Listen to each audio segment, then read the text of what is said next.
Welcome, everybody, to the Dare to Care podcast. My name is Rob Pesky, and we're just so excited to invite you to this episode of the Dare to Care podcast. If you have comments, stories, or questions about Inspire or our Dare to Care ministries at any point during the podcast today, feel free to send those questions to Amy at inspirefamily.org. She's our Dare to Care coordinator, and she will get you in touch with the people you need to get in touch with or be able to answer your questions directly. We also just want to invite you to join us any Sunday or Wednesday at Inspire for our church services. On Sundays, we meet at 9:15 and 10:45. On Wednesdays, it's kind of a whole night thing. We have a meal at 5, we have classes at 6, we have worship at 7, and then we try to kick all the kids out by 9, and because they're just it's here. weird saying we're trying to kick kids out of church, Yeah, but by like 8:30, we're like, we're tired. Please go home. Go home Please now. go home. But Yeah. Anyway, I want to welcome you. Like I said, my name is Rob Pesky. I'm a pastor here at Inspire. My co-host today is my brother, Tim. He is our worship... No, you're the ministry coordinator here at Inspire Family Fellowship, kind of runs the show. And our special guest today, the man, the myth, the legend, Mr. Al Hauck. Welcome, Al. Okay. How you doing? Good, but I'm going to correct you on one thing. Okay. It's Hauck. Hauck. Hauck. See? I'm not a hawk. Not a hawk. bird. Hauck. Not a bird. Hauck. Yeah, Okay. Hauck. I always remember his last name because it used to, in my head, it was Hauck, which is like wings, and he sells wings for a living. So that's how I remembered his But name. But It's not, and then I know it's Hauck Sure. now. Yeah. This is stuff Ty will cut later. Probably not. I don't know. Make it tasteful. Yeah, that'll be his job. No. Well, welcome, and thank you for spending some time with us today. We kind of start the same way with these almost every time. What's the story of Al Hauck? Born and raised somewhere, a couple years past, and you ended up making a podcast in this room. Fill in some of the details in between that. I guess born and raised on a farm 5 miles north of Knox, North Dakota. Okay. Which I went to a little school called Wolford.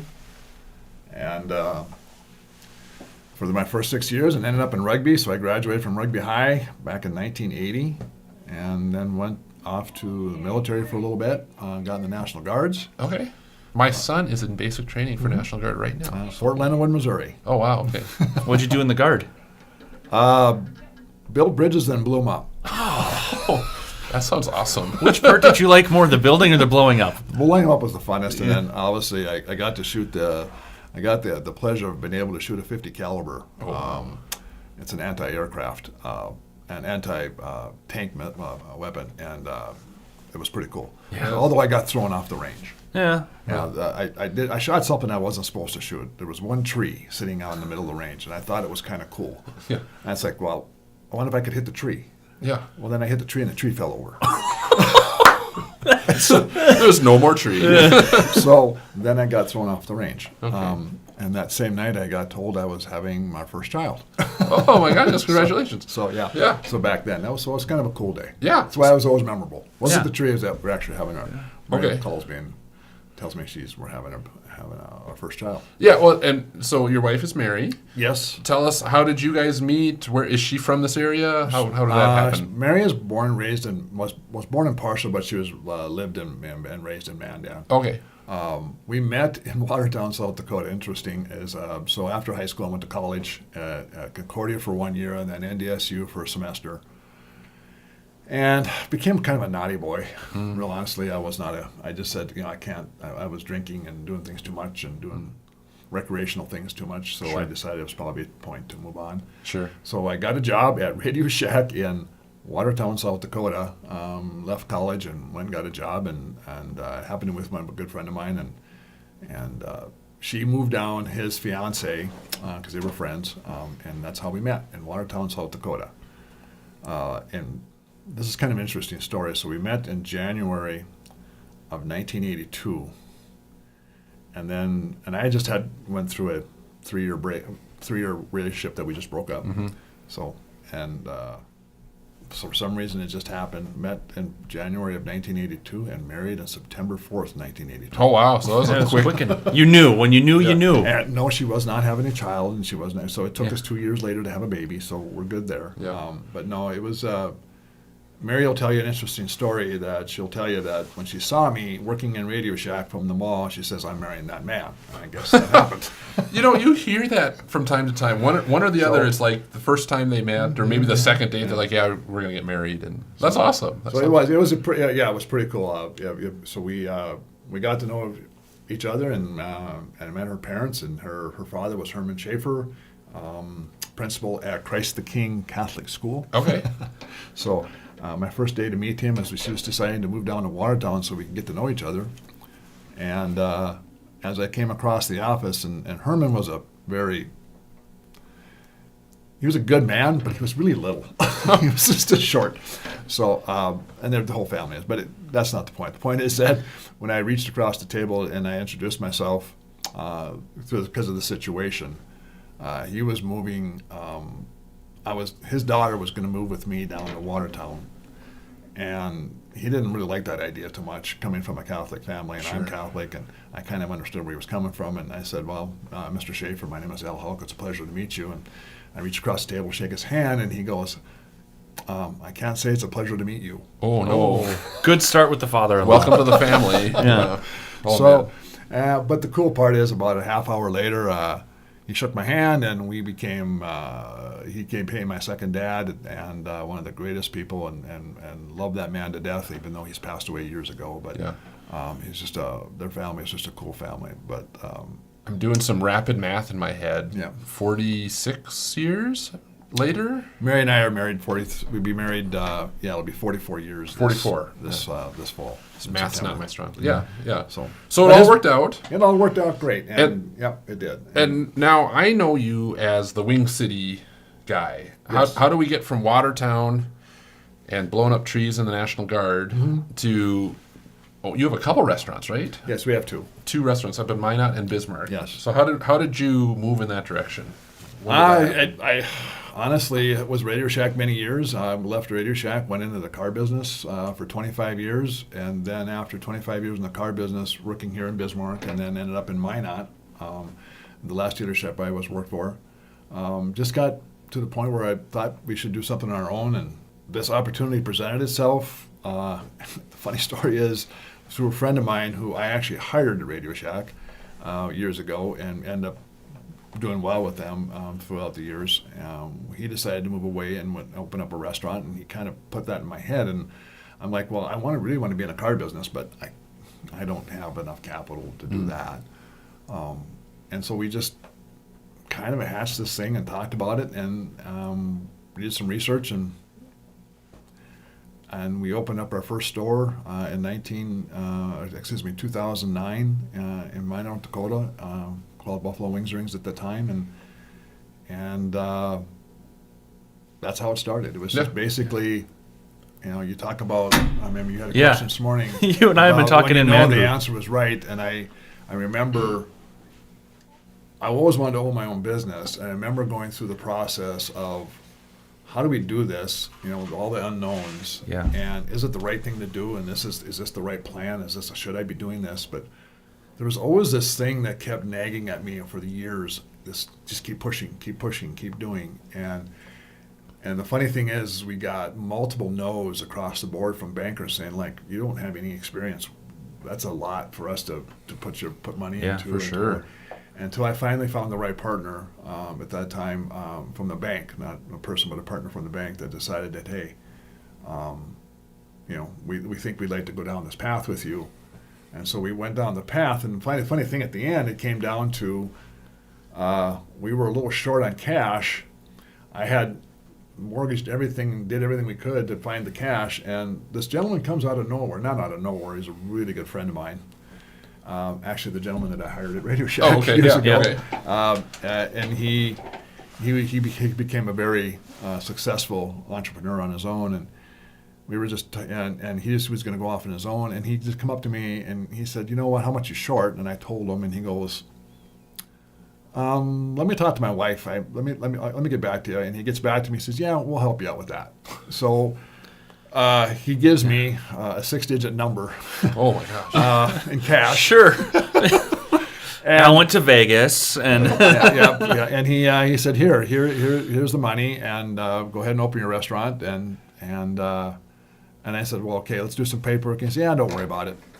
And so there was no paperwork; it was a handshake. Yeah. Wow. And the fortunate, yes, I did pay him back. Yeah. So he was paid back with interest, of course, and it wouldn't have been for that man coming into my life, at that time, and we're still we've always been really good friends. And of course, he's from rugby too, so that's a good thing. Yeah. And but it was just So- unique story that if it was meant to happen, Yeah. Yeah. it happened. It Yeah. was meant to happen, so Well, it happened. and I was going to transition to the spiritual side Sure. of things later, but this seems like a moment. Mhm, Did it that was. feel like God was working through that in your life, or were you not in that place yet? Or Well, my life has always been faith-based. My father actually we're Catholic, and my father went to, before he went off to World War II, was actually at the monastery in Richardson with the seminary there to become a priest. oh, okay, So he was studying to become a priest. Yep. okay,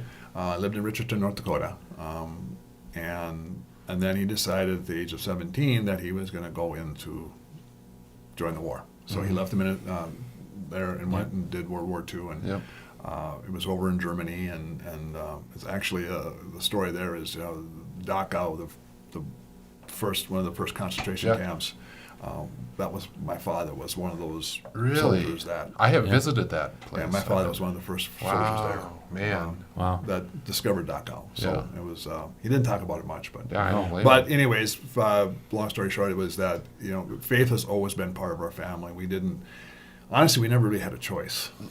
Yeah. So, and growing up in that livelihood on a farm, and so we've always went to the church every Sunday. We gave every Sunday. We were participating in the church. We, went through all the catechisms at that time. Yep. Was what we called them, and confirmation, and first communions, and confessions, and Yeah. the whole thing. Yeah.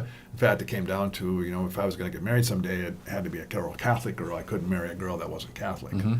So that was kind of interesting, but Yeah. in today's world. But it's the funny thing with my dad though was a turning point was when he looked at me and he said years ago, he said that it doesn't matter if you're Catholic. It doesn't matter. All that matters is that you have a relationship with Jesus. Wow. Yeah, and that was going to be my question. Was Yeah. that time in your life, was it a personal thing, or was it like, this is what we do? And if it was, this is what we do, was there a point where it's like, okay, this is personal now, I want to own it? Well, it was because I think he saw in both Mary and I at that time that we were struggling, and I was really struggling with my faith. I was struggling with God. I was struggling with all the man-made rules, and there's not saying they're bad, but it's like it was just so hard for me to comprehend Sure. because it's like that what the Scripture says and what Bible says, and what at that time, this is years ago. It's Yeah. different today in the Catholic Church, but it was so stringent that to the point if you weren't Catholic, you're going to hell. And it's yeah. like I don't believe that, and so I was conflicting myself back and forth. And then when my dad made that comment to me, I said, okay, in my mind, I said, okay, so what you're telling me is that as long as I believe in Jesus, that's probably the right path to go. And then from there, and I started our journey looking Yeah. outside of the Catholic Church. And this is a long time ago. And Yeah. so, but we always stayed the Catholic Church until, honestly, after our daughter got married, she got married at Grace or at Charity Lutheran. Oh, okay. We got the experience Sure. of charity and what that was like with pastor there at the time, Pastor Nordahl, and just appreciated his openness, Sure, his honesty, Yeah. and non-judgmental character. Yeah. So, and then we go, okay, and then that path just started, and then of course when Charity went through their difficult situation, it was different from when you guys went through. We Yeah. went through it after the fact, after we moved back to Bismarck and Okay. went in. We went through the second round. Oh, and, yeah. we just started looking for a church, and because at that point we knew we couldn't go back to the Catholic Church, we just didn't feel comfortable there Sure. anymore. It's nothing wrong. I don't No. disrespect them anyway. I love them to death. But it just wasn't right for us. Yeah, we talk about around here, no one has a monopoly on the gospel. No. And I think you can find Jesus in the Catholic Church. I think you can find it in the Lutheran Church. You can find it at, the church down the road. Like, it's just different churches speak to people in different ways. And I don't think there's a bad way to find Jesus. No, there's not, obviously, right? So we ended up, after Charity did their thing, we just felt really uncomfortable there Sure. with what the situation was going through. We felt bad for them, but we were at a point where we needed to be involved with the community. And we went to multiple places, and we ended up coming. It was just like luck by chance. It was nothing planned. It was just happened. I remember the day I met you Yeah. was at a storage shed, and for some reason you were giving us all the old tables you didn't need anymore because we were building a coffee shop here at Inspire. Yeah. And there was this big guy I think it was one of your sons was there with you too. It was like, these men are giant, Ernie. Who are they? What have you done? We're meeting them in an abandoned wear shop, and we're going to end up dead in one of these things. This is what's going to happen. And you turned out to be like one of the nicest guys ever, and just kept throwing more chairs. Oh, you need this chair? You need this chair? What about this chair? Take this chair. Take this table. And that was my first experience with Al. And I remember we got in the truck, and Ernie's like, we got him. He's coming here. Al's coming here. I'm like, I don't know, man. And then you started showing up and kept like, do you need anything else? Do you need anything else? And that's been my experience with you is you're always do you need anything else? What else do you need? And you just keep giving yourself away. Well, isn't that what we're supposed to do? Yeah. Well, and that brings us to one of the things that you're really involved with is what your hat says there is this mean hurts thing. Is there a story? Like, were you bullied as a kid? Were your kids bullied? No, I was you a just, bully. You just, okay. I was the bully. Okay. Unpack that for us then, would you? No. I think we've all been that in our life, where we grew up and, we always picked on the misfortunate kids or the misfortunate people in our classes where we really didn't, instead of embracing them, instead of, making their day a little bit better, we picked them, we teased them. And so I was part of that group that did that too. Sure. But I was also, but growing up, what really, and we always taught our kids that that's probably not the right way to treat people. Yeah. So I always taught Michael and Christina and David, that when you see a kid being bullied or picked on, instead of joining in the crowd, do the opposite. Go help the kid. Yeah. Go take the higher road. And so, when we opened our restaurants in Minot, first one, it was, again, you're so involved in trying to make everything work and getting to know some of these young kids and watching the struggles they go through in life. And then we had a period of time that we had, I believe, within a year's time, it was like 5 or 6, I can't remember the exact number, but it was quite a few, that committed suicide of our staff, employees. Wow. And one really set me off as one that really hit me in the heart was a young lady. She just turned 18 years old, and she always dressed in black. She was kind of black Gothic. But her parents were some very prominent people in town. They were good people. They were Christian people. They went to church. They actually owned one of the funeral homes in town. They were just wonderful people. Yeah. But she struggled with her relationship. But the funny thing is, she always had what I found out after the fact, she had a very strong relationship with the Lord. And because she would do things in the church, she would, volunteer for camps and instruct. But because of the way she dressed and the way she presented herself, people misjudged her for who she was. And it got to the point where Michael remembers her, my son Michael worked with her the night before, and remembers they were having a good day. They had a great day at work. She had a great, because we always believed when you came into our building that we weren't going to judge you no matter what the color of your skin was, what the color of your hair was, if you want black nails, pink nails, purple nails, pink hair. We just didn't care. Yeah. We had certain rules of, with certain things, but as long as it wasn't disrespectful. But, just be you, we'll be us. This is, try to follow what we try to give you and just, be nice to people. Yeah. And they had a really good moment, and Michael always knew she was being bullied socially online, and so they had a good moment. She went home, and that morning she committed suicide. And it hit us pretty hard. It was like my wife and I sat around, and I sat with the staff, and we were just talking, and amongst our staff had a staff meeting and talking about this situation again. And I said, you know what, we've had too many of these. What can we do? What can Mary and I and Mike do? What can we do to help? We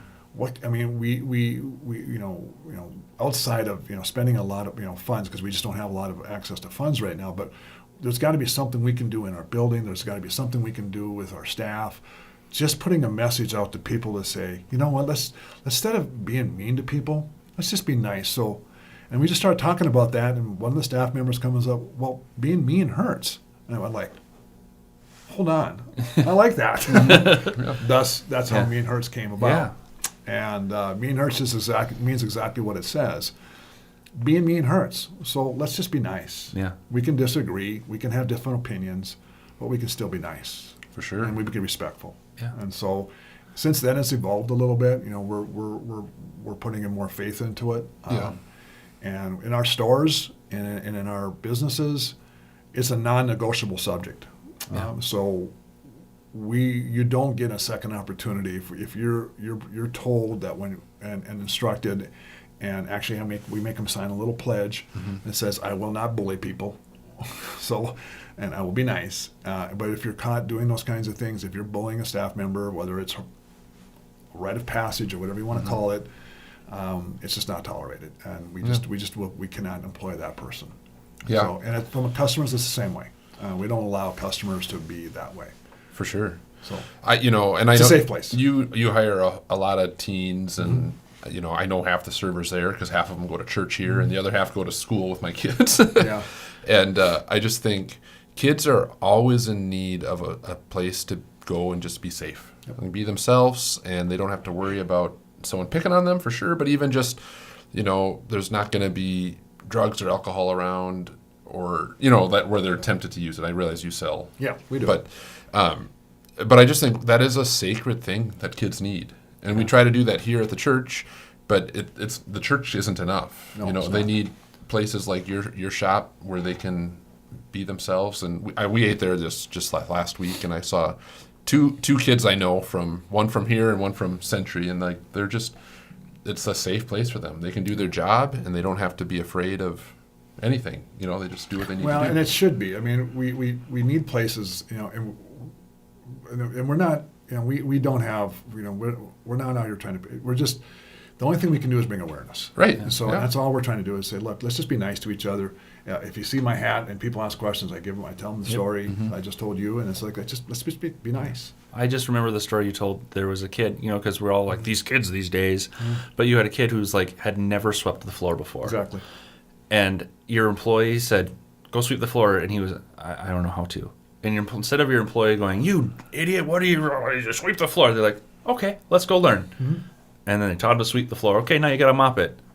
Okay, let's go learn how to mop a floor. And I like the let's teach you as opposed to mock you for not knowing a thing. Because if you don't know the thing, it's not your fault all the time, So every kid's got a story, and we've heard a lot of them. But what's hard is not trying to save everyone, which you guys give 10 times more than that. Obviously you guys understand that completely.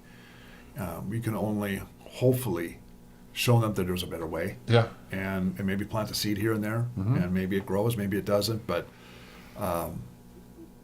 that's all you can do. Yeah. Yeah, we talk about it all the time. We plant seeds, and God brings the growth, or not, and you just plant and water. So, no, that's amazing. We're getting to the end of our time here. You mentioned your dad is a pretty influential guy in your faith. Is there anyone else that's come to mind that, like, man, I wouldn't be sitting here at a church today if it wasn't for so-and-so that you my mom. Your mom. Oh, yeah. She was, she always had a unique way. And she would always sign me up for Bible camps. Oh, yeah.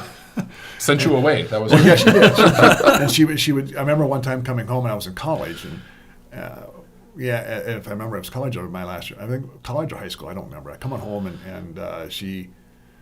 It was Friday night, and she goes, "What are you doing this weekend?" And well, I don't know. I'm going to hang out with my girlfriend. And goes, by the way, I paid for a weekend up here, and they're coming down from. There's a group coming down from Bismarck, and they're going to have a weekend here, and I would really like you to go, and I already paid for it. Okay. I guess I'll go. I guess I'm going to this church weekend. Obviously, it was probably one of the coolest weekends ever because it was pretty cool. So I think they came down from the University of Mary, if I remember right. They had a group come down. Oh, so it was a pretty cool thing. But anyways, my mom was always very always had the unique way of making sure I stayed connected. And now it's my wife. Yeah.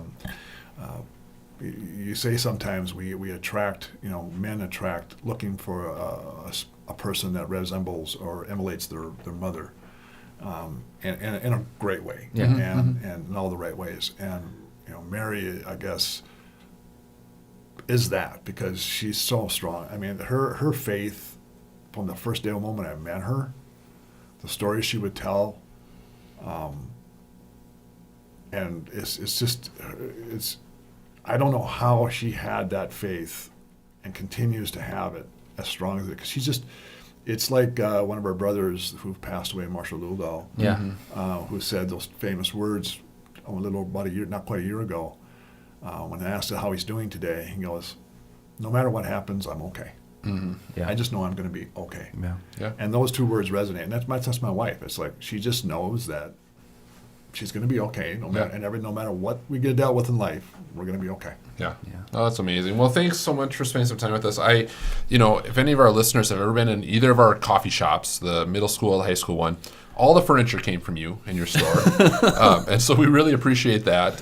Your wife is always here Wednesdays cooking food with Marie. Oh, yeah. All the time. All the time. And your grandkids are helping set up the food with them and giving all that me stuff. a hard time. Yeah, they're not nice to me either. No, but yeah. I like them, but they're just, we should get them a hat. It says Mean Hurts on it, but they have it.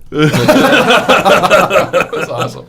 And maybe most importantly, I've been instructed specifically by Kate Little to thank you for the slushy machines. Oh, yeah. Because I don't think she would continue working here without the slushy machines at this point. When that showed up, she's like, "This is the best work day ever." And I looked at her and said, "I literally took you to the Grand Canyon last year."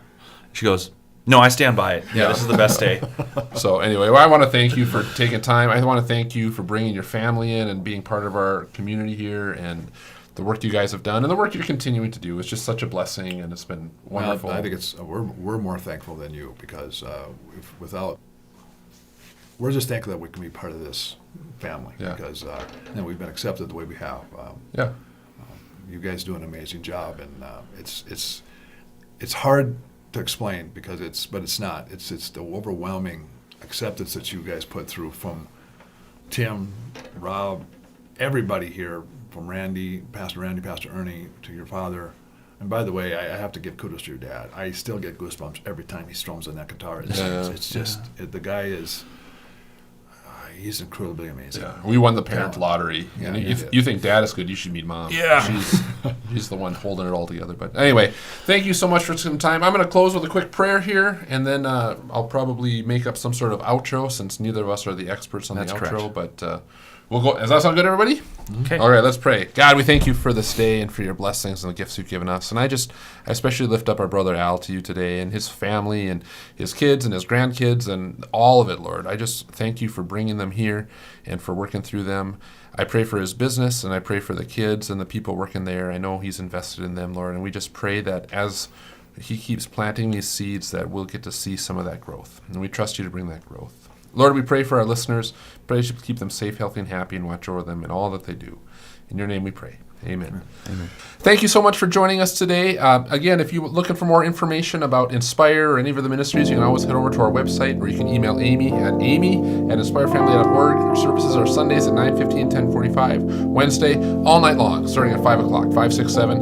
And we'd love to meet you and get to know you and stop in and say hi sometime. Other than that, we hope you have a great week, and we'll talk to you again soon. Have a great day, everybody. Bye.